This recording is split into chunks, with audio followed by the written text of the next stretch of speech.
E vem conferir a parte 3 de Ideias Boas, Filmes Ruins, agora um especial de terror.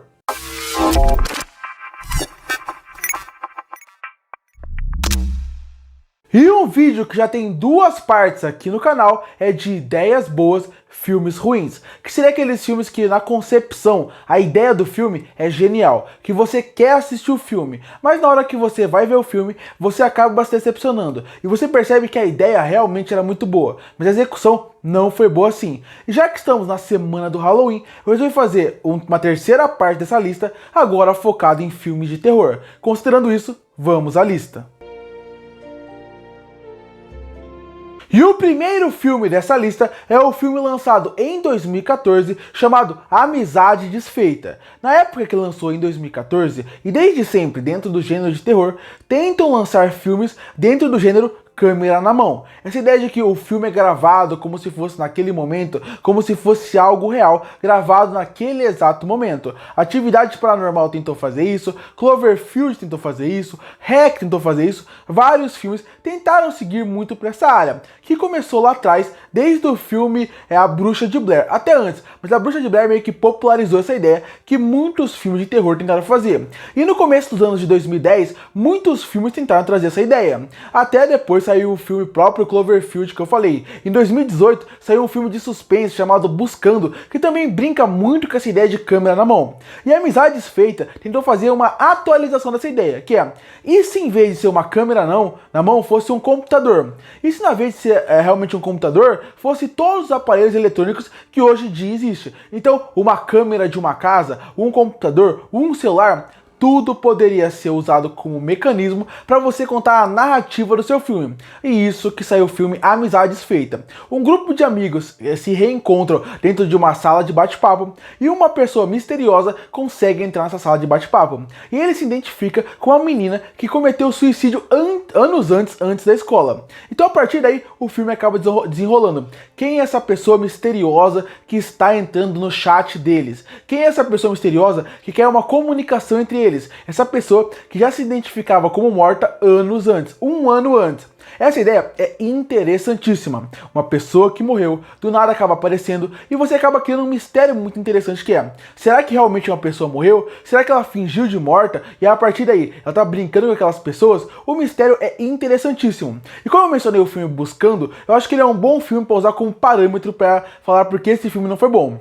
Buscando usou perfeitamente todas as mecânicas que esse estilo de filme deveria usar. É um pai que não conhecia completamente a sua filha e a partir desse momento ele começa a entrar no computador, nas suas redes sociais, tenta entrar no banco dela para saber o que aconteceu com a minha filha que simplesmente desapareceu do nada. A Amizade Desfeita devia ter brincado com essa ideia de será que é uma pessoa que realmente morreu? Será que ela não morreu? Será que é uma brincadeira que alguém está fazendo? Só que não, eles foram para um caminho completamente diferente. E a ideia que era completamente interessante se fazer para brigar com o mistério, para brigar com quem está brincando com eles, foi para um lado meio sobrenatural. E esse lado sobrenatural acabou fazendo com que o filme se perdesse um pouco do caminho. E já que o filme quis ir mais para um lado realmente o que está acontecendo, um fantasma está atacando eles, acabou fazendo com que todas as cenas realmente de morte, ou do filme mesmo, tivesse que ficar na frente da câmera. E isso acabou gerando cenas exageradas, forçadas, que não funcionam e até faz com que você mais dê risada do que crie um medo, ou até o gore não funciona de maneira nenhuma.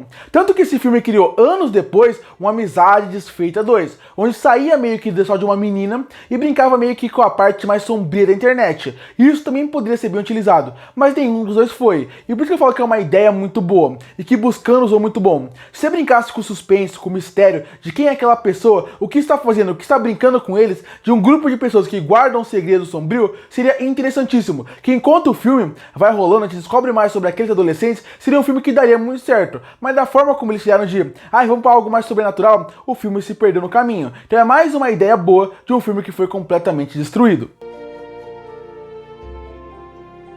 E o segundo filme dessa lista é o filme Creep, que já teve 2 filmes. Teve um filme que lançou em 2014 e uma continuação que lançou em 2017, que também brinca muito com essa ideia de câmera na mão que eu mencionei no filme passado, Amizade Desfeita. Em Creep, um cineasta amador está procurando emprego, ele quer ganhar um dinheiro, uma renda extra. E a partir daí, ele procura na internet pessoas que estão procurando cameraman para poder fazer os seus eventos. E ele encontra um cara que ele quer que conte a sua história. A partir daí, ele chega numa casa que é completamente isolada e coisas estranhas começam a acontecer ali. De um cara completamente bonzinho, generoso, um bom anfitrião, ele acaba se mostrando um cara completamente psicopata. O filme tinha uma ideia muito boa, que é: vamos trabalhar essa ideia de a gente não conhece quem está por trás da internet. Quem está te contratando? Quem é a pessoa que está por trás de você? O filme poderia brincar muito bem com isso. E o filme, esse é aquele filme que me deixa mais triste. Porque quando você vê o filme como um todo, ele tem ideias muito boas. Desde a ideia de como brincar com a câmera na mão, que é: vamos realmente usar a câmera como um mecanismo de roteiro de ele é um cameraman, ele precisa filmar tudo. Isso é a desculpa perfeita, você não precisa exagerar. Sem contar que eles têm alguns recursos de narrativos que eu gosto muito, como por exemplo a máscara de lobo que aparece no momento do filme. É algo que passa muito medo, é uma assombração que aparece ali e por ser um humano que faz tudo aquilo, acaba chamando atenção. Mas o problema do filme é: ele começa muito bem, ele apresenta um cara misterioso que parece muito generoso, mas que você não sabe quem ele é. Mas na hora de desenvolver essa história, aí é que vive o problema. O filme, a partir do seu primeiro ato, é quando você começa realmente a acontecer coisas estranhas, o filme acaba desandando. Você meio que acaba ficando um pouco com medo, um pouco apreensivo, mas ele vai para um outro lado de alguém que é stalker, de alguém que é um serial killer, que não funciona muito bem. E eu acho que a ideia era muito boa. Você colocar o cara com uma câmera na mão funciona perfeitamente nesse filme. Porque já que você está vendo só a visão do cameraman, sabe muito pouco da visão do outro cara. Então você meio que faz parte daquela jornada junto com ele. Você sente medo e apreensão junto com aquele cameraman. Mas como a história vai desenvolvendo, aí é que vive o problema. Tanto que quando você tem a continuação que eu mencionei aqui, ela funciona muito melhor. Porque ela realmente tenta entrar na cabeça daquele psicopata e aquele serial killer que está ali. Mas ela também não funciona muito bem, porque a forma como trabalhar aquele personagem faz com que, a certo ponto, ele meio que perca um pouco o interesse. O medo perca um pouco o impacto. E já que tem que deixar a câmera meio que viva como personagem, ela também perde muito do impacto do filme. O final do filme, que era pra ser algo chocante, não funciona pra mim. O jeito que a história vai desenrolando, não funciona pra mim. E o pior de tudo desse filme, algumas atitudes dos personagens principais, tanto do primeiro como do segundo filme, acabam me incomodando muito. Inclusive, até confirmaram que esse filme poderia ter uma continuação, um terceiro filme. E eu sei porque não teve, porque a ideia é muito boa. Um estúdio que pega isso e faz um reboot poderia entregar um filme fantástico. Mas como eles desenrolaram a história, esse filme nunca vai funcionar. Como eu falei, é uma ideia perfeita, eles começam muito bem o primeiro ato, mostrando o potencial que esse filme tem. Mas na hora de desenvolver o personagem principal, que é desinteressantíssimo, a hora de desenvolver o assassino, que é muito fácil de matar o que é, e quando chega no final que o filme acaba perdendo o interesse como um todo, pelas atitudes que o personagem principal tem, o filme vira mais um filme que tem uma ideia excelente, mas o desenvolvimento faz com que seja um filme ruim.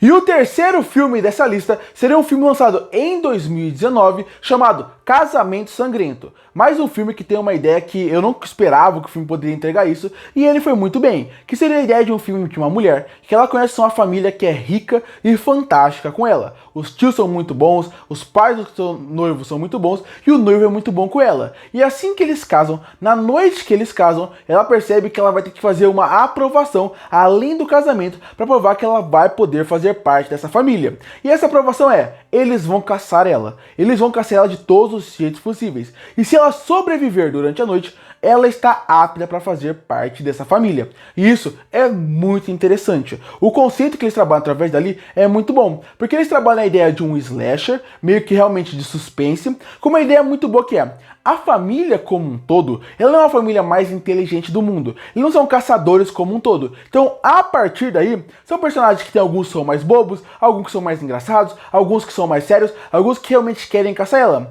Então, a parte do cenário que eles criam para esse casamento sangrento é algo interessantíssimo, que seria: vamos brincar com o gênero de terror de forma diferente. Vamos brincar com a parte da caçada, da morte, do slasher, de uma forma interessante, podendo colocar pitadas de comédia, mesmo que meio sádicas no meio, que que vão funcionar muito bem. O problema do filme é, quando ele começa a desenvolver, a forma como o filme deveria, na verdade, meio que prender dentro daquela casa. Se prende aquela mulher dentro daquela casa e não tem escapatória, eu acho que o filme ficaria mais interessante. Ela tentando sair das armadilhas e criando as suas armadilhas próprias para se fugir daquela família maluca. Mas o filme abre muito o escopo. Então ela consegue sair da casa, tem um momento onde aparece um outro carro. Então a partir daí, Casamento Sangrento acaba me perdendo um pouco. Sem contar que eu não vou dar o spoiler máximo do filme, mas ele tem uma virada final, tem um motivo para tudo aquilo acontecer. E essa virada final para mim foi onde o filme se perdeu completamente. É onde o filme realmente não sabe aonde realmente ele quer chegar. O final não me agrada, a história que poderia ser muito boa não é bem utilizável, os personagens do filme como um todo, a família, que tem tantos personagens diferentes, não são bem utilizáveis e o filme acaba começando muito bem e indo em queda livre ao longo da sua duração. Outra coisa que me incomoda muito nesse filme é como eles realmente não conseguiram usar a mecânica básica que é, vamos fazer uma boa caçada como um todo. Se o filme utilizar uma boa caçada, eu acho que o filme já funcionaria muito melhor pra mim. Mas eles não conseguem utilizar isso. Até a casa, que é uma mansão, parece que tem 2 quartos.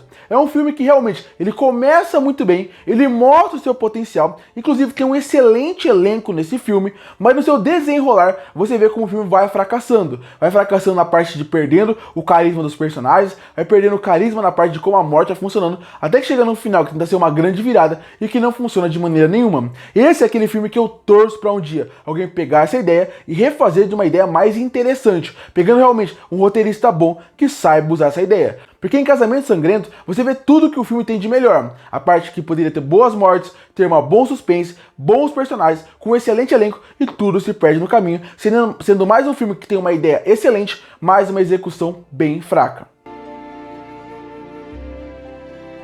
E o penúltimo filme dessa lista é Freak, No Corpo de um Assassino, lançado em 2020, que tem como protagonista a Kate Newton e também o Vince Vaughn. Esse é aquele filme que ele poderia ser facilmente uma paródia de um filme de terror, e que funcionaria perfeitamente bem, brincando perfeitamente com um dos gêneros mais queridos do terror como um todo, que é o gênero de slasher. Pra quem não sabe, a Kate Newton nesse filme, ela é uma personagem normal, ela é uma adolescente normal, que está vivendo sua vida normal, e um dia, um assassino, vivido pelo Vince Vaughn, tenta matar ela. O problema é, no meio dessa execução, eles acabam trocando de corpo. Então, a Kate Newton acaba se transformando realmente no assassino do filme, enquanto o Vince Vaughn acaba sendo um adolescente tentando fugir em tudo aquilo. E isso é muito interessante. Por quê?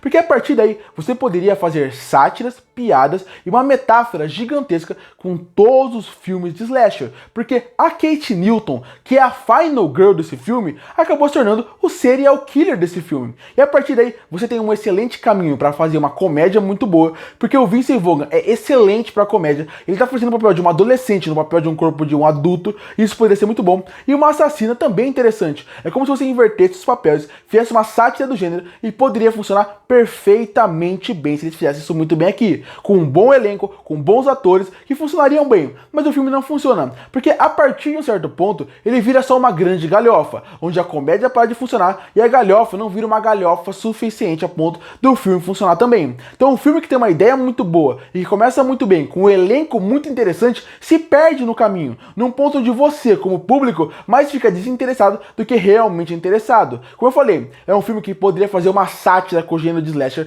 de um modo geral, assim como, por exemplo, Todo Mundo em Pânico fez, ou assim como o próprio filme Pânico fez, onde ele pegou o gênero de slasher e ele meio que fez uma metáfora com tudo aquilo. E a partir daí, aquela metalinguagem que eles fizeram, eles brincaram com o gênero de slasher. Aqui, Freak, No Corpo de um Assassino, poderia ser exatamente isso, brincando com o filme de slasher, brincando com a sátira do gênero que já ficou gasta, e até com filmes mais ideias como Sessão da Tarde. E isso não funciona, porque a ideia é muito boa, mas ao longo do filme, parece que eles têm medo de ser um filme realmente de slasher, mas ao mesmo tempo, tem medo de ser uma piada com tudo aquilo. E o filme fica no meio do caminho e não funciona para nenhum dos dois lados. E acaba sendo mais uma excelente ideia mal utilizada aqui. E o último filme que eu deixei pra essa lista, e eu deixei por último porque eu sei que ele tem uma fanbase muito grande, é o filme O Segredo da Cabana. Esse filme eu entendo que as pessoas gostam muito dele, ele lançou em 2011, ele é um filme que ele não faz uma sátira com o slasher, mas com o gênero de terror de modo geral, e a ideia desse filme não é que ela é boa, ela é genial. Ele é uma ideia de um filme que poderia ser uma série de TV, de tão boa que ela é. E as pessoas adoraram o filme pela ideia fora da caixinha que ela tem, que eu vou tentar falar o menos possível aqui, porque esse é um filme que eu acredito que vale a pena você assistir, porque é aquele filme que, como eu falei, tem uma fanbase muito alta. Então se você assistir, pode ser que você seja surpreendido e goste da ideia. O filme tinha uma ideia muito boa envolvendo a sátira do mundo do terror como um gênero total. Não é slasher, não é zumbi, não é monstro, não, fantasmas. Todos são utilizados aqui, de uma forma interessantíssima. A ideia do filme é muito boa porque ela começa parecendo ser todos aqueles clichês do gênero. E do nada, ele quebra uma expectativa e te mostra para um outro lado que o filme vai poder ir. Mas pra mim, quando ele chega no terceiro ato, aí é que vive o problema. O primeiro e o segundo ato, e tudo que eles envolvem, e os segredos que eles vão sendo revelados, são muito interessantes. Mas quando chega no terceiro ato, parece que é aquele filme que ele não sabe resolver esse problema. Pra mim, se o terceiro ato de O Segredo da Cabana é bom, é bem feito, realmente funciona como ele deveria, esse seria um clássico dos filmes de terror. Pra mim, já que o terceiro ato não funciona, o filme acaba se quebrando como um todo. Eu acho que o terceiro ato ele tinha que ser mais uma quebra de expectativa mais uma vez. O caminho que eles levam é só pra ser uma grande piada com o gênero de terror. Muita gente gosta, muita gente acha que funciona, pra mim não funciona. O filme começa muito bem, ele apresenta elementos muito interessantes. Como eu falei, poderia ser uma série de TV só focada naquela empresa que ele mostra, naquelas pessoas que cuidam no ambiente como um todo. Mas quando eles acabam tentando desenvolver e mais a fundo, aí é que o filme meio que larga a mão. E aí que pra mim o filme se perde. O terceiro ato, apesar de ser interessante, apesar de ser uma metalinguagem com tudo que o cinema de terror fez, eu acho que eles poderiam ir mais a fundo. É um filme que, inclusive, quando chega num certo ponto, você pensa, esse filme poderia ter continuações. Eu assistiria continuações focadas em outros pontos. Mas o filme termina de uma forma tão genérica, de novo, parece que o escritor ele pensou em tudo, o roteirista ele pensou como ele ia carregar o filme, mas quando chega no final, ele não sabe como concluir. E a partir daí, o filme se perde totalmente. Sendo aquele... Por isso que pra mim ele tem que estar no primeiro lugar como exemplo clássico, porque ele é a melhor de todas as ideias que tem aqui, de uma ideia boa pra filme. Quando ele te surpreende, ele realmente surpreende, mas quando ele vai te decepcionar, pra mim ele é uma grande decepção. Então pra mim, por isso que ele é uma ideia excelente e um filme fraco. Eu nem considero ele o pior filme do mundo. Eu acho que tem coisas muito interessantes aqui. Algumas brincadeiras, algumas piadas, algumas sátiras, algumas metáforas que funcionam bem no gênero como um todo. Mas como o filme se encerra, ele me incomoda muito. E por isso eu considero ele um filme ruim. Porque pra mim, aquele final do filme, ele acaba meio que estragando quase tudo, todos os conceitos interessantes que o filme apresentou desde o seu início. Curte para fortalecer o canal, se inscreve para não perder os próximos vídeos. E aí, o que você achou da minha lista? Qual filme você acha que faltou? Você concorda com a minha lista? Comenta aqui embaixo. E eu volto no próximo vídeo.